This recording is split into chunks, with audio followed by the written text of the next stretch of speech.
Le numérique. Il nous accompagne quotidiennement dans nos démarches de travail, de santé ou encore de finances. Malheureusement, certaines personnes sont dépassées par ces nouvelles technologies et sont victimes de ce que l'on appelle la fracture numérique. C'est le cas de Yasmina. Quand on dit aller chercher un document en ligne, c'est difficile parce qu'il faut taper, il faut aller, faut rentrer dans un.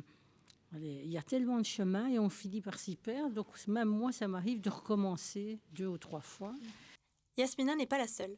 Une dizaine de personnes ont témoigné ce matin de leurs difficultés. Selon la chercheuse Carole Bonnetier, il n'a d'ailleurs pas un profil d'exclus numérique. De nombreux facteurs entrent en jeu. L'âge, le milieu socio-économique, le statut familial, le niveau de diplôme ou encore les revenus.